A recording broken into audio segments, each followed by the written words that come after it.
right, stocks trying to make a little push here. S&P's highest in a couple hours. Shane Skinner joins us, manager of trader services at Charles Schwab, looking at some of the flows and the levels to keep an eye on here.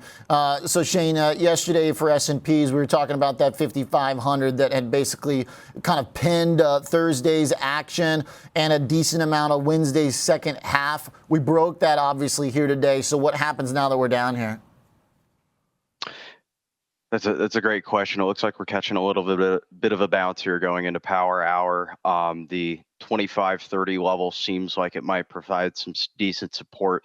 Got a lot of action at 54.50, and a lot of action at 5,400. I could see us staying sandwiched between those two levels going into the close. And if for some reason, you get that break back down to 5,400 and test it one more time, it is possible we could trickle down another, 10 to 25 points. That 75-80 range has got some action going on down there that, might act as a magnet last second. But right now, it looks like 25 seems to be sticking. Okay, so that 25-point range from 54 to 54.25, we end within there, and it's sort of a neutral finish to a down week and a down session. If we break below, then it's like, boy, we really are getting kind of hopeless here. And if we get above 54.50, then all right, maybe there's a chance someone's willing to take us higher next week. Yeah, no, absolutely. I would feel a lot more comfortable if I'm bullish, getting this back up another 25, get it back to 54.50. That has been a level that over the past couple weeks and couple months, we have hit that level and played around it a lot. So if you could get back up to that, that's ideal for bulls. And then, as you can see, since about 10 to 11 o'clock this morning, it's just been a big old game of chicken between 5,400 and 54.25, right? That 5,400 level holding strong.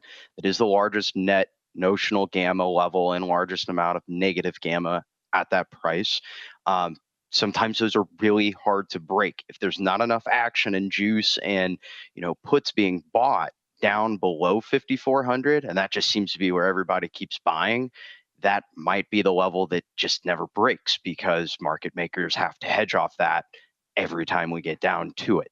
So a break below that, it's kind of hopeless at that point. I mean, you talk about a really awful way to end a really awful week. It seems like we get below 54.2, then there's not like a lot. I don't know. What do you see on the options flow? Is there activity happening that could create some two-way trade below 54? Because the chart, the technicals, that's when we went into like collapse mode. First week of August, July 29th, August 1st. So like the chart seems like we can move pretty quick down there. Yeah, the 4 hour, the daily, the weekly have all seemed to kind of turn. You've had 2 weeks straight of sideways movement, basically, and then we gave to the downside. That's usually not a good sign after a prolonged period of sideways movement. A decision finally gets made. We pick a direction. If you're bullish, you are hoping that 53.78 level, which is currently where the 100-day simple moving average sits, you hope that holds. As of right now, with volume and with action we're seeing in Monday's expiration, so next week, we do see quite a bit of attention at the 53.50 and 53.55 level with open interest in volume today. I'm thinking that is sort of your last worst case scenario. 53.50 hits. If that gives, we might head down to that 200-day moving average. You're hoping if 50-55 hits, you pull back up to that 100-day SMA at 78, maybe catch some support there, take it back up to 54.50, and hopefully we send this thing back to all-time highs. But it's getting pretty nasty as of right now. Yeah, the rollover here falling short too of the previous highs. You've got the lower highs now. I guess the good news is lower lows are still pretty far away given the chaos of that last week from July to August. But definitely, to your point about having ranges, defining them, and then breaking them, it feels like we still are kind of like emptying out the cartridge a little bit here. Yes, and if you notice too in this channel. We've got a regression channel that we've been staying in for over 2 years. I mean, this channel is held strong, and you are back down to the center of it. You notice there in around April, May, we tested it, pulled back up. There in August, tested it again, pulled back up.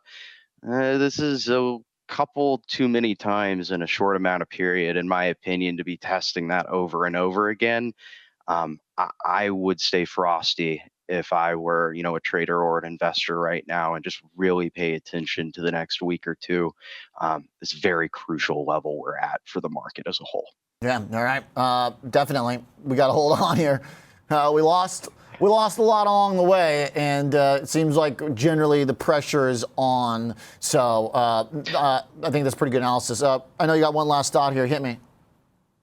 Yeah. I was just going to say, like we said yesterday, with respect to, AVGO and going into earnings and this big jobs number, I think this is a prime example of when you get this perfect combination of a catalyst like jobs data combined with a ton of net negative gamma, which typically is reflective of a lot of put buying, right?